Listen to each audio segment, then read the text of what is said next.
అన్నమయ్య జిల్లా నందలూరు మండలంలోని శ్రీ స్వామినాథ స్వామి వార్షిక బ్రహ్మోత్సవాల సందర్భంగా శ్రీదేవి భూదేవి సమేత శ్రీ స్వామినాథ స్వామి కళ్యాణం నిర్వహించారు।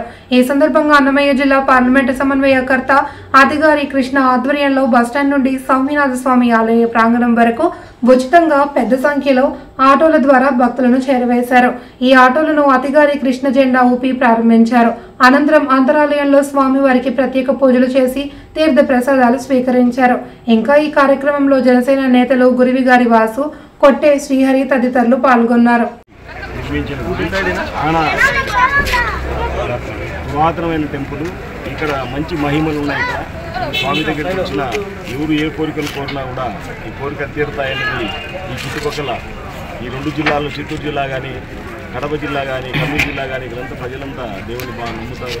నిజంగా ఇక్కడంటే వెంకటేశ్వర స్వామి ఎలా ఉన్నాడో లోపల సేమ్ టు సేమ్ స్వామి మన ఏడుకొండల వెంకటేశ్వర స్వామి ఎక్కడ ఉన్నాడు అలాగనే ఉన్నారు। కానీ అభయస్తం అనేది స్వామి కిందికన్నా ఈయన పైకి అన్నారంతే। నిజంగా ఇది వచ్చిన మనం అనుభూతి ఎట్టుందంటే నిజంగా మనం వెంకటేశ్వర స్వామి దర్శనానికి అట్లా అయితే ఏడవ ఫ్రీగా మనం దేవుని దర్శనం చేసుకున్నట్టు అనిపిస్తుంది। నిజంగా కింద వెంకటేశ్వర స్వామి ఇక్కడ, పైన వెంకటేశ్వర స్వామి అక్కడ అనిపిస్తుంది। ఈరోజు కళ్యాణం, ఈ కళ్యాణానికి వచ్చేసిన భక్తులంతా హ్యాపీగా సంతోషంగా తిరుపుకొని పోవాలందరికీ। ఈరోజు నందలూరు మా అధినాయకులు పెద్దల సుబ్బరాయుడు గారి ఆహ్వానం మేరకు రాజంపేట పార్లమెంటు అధ్యక్షులు జనసేన పార్టీ అధికారి కృష్ణ గారు రావడం, ఆయనతో పాటు మేమందరం కూడా స్వామినాథ స్వామిని దర్శించుకొని ఆయన కృపా కటాక్షాలతో పూజ చేసుకొని రావడం।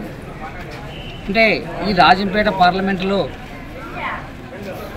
సేవా దృక్పథం కలిగిన వ్యక్తి, అంటే ఈ పార్లమెంటులో ఈ రాజంపేట నియోజకవర్గంలో సేవా కార్యక్రమాలే కాకుండా ఆధ్యాత్మిక చింతనకు కూడా నేనున్నానంటూ ఈరోజు ఈ కళ్యాణానికి వచ్చే పేద ప్రజలైతేనేమి, సామాన్య ప్రజల కోసం అయితేనేమి, ఒంటిమిట్ట మన నందలూరు బస్టాండ్ దగ్గర నుంచి కూడా గుడి కొంచెం దూరంలో ఉండడం వల్ల వాళ్ళకు ఉచిత సౌకర్యార్థం మరి కొన్ని ఆటోలను ఇక్కడ సౌకర్యార్థం వాళ్ళని ఇక్కడ ఏర్పాటు చేయడం, అతి సామాన్యులు కూడా దేవుని కళ్యాణం చూసేదానికి, దేవుని దర్శించుకునేదానికి సౌకర్యార్థంగా ఈరోజు చేయడం జరిగింది। ఆయన రాజంపేట నియోజకవర్గంలో ఇబ్బంది అంటే కృష్ణ గారు ఉంటారని చెప్పి ప్రజలంతా నమ్ముతూ ఉన్నారు। ఆయన కూడా ఆయన శక్తి మేర కూడా అందరికీ సహాయం చేస్తూ ఉన్నారు।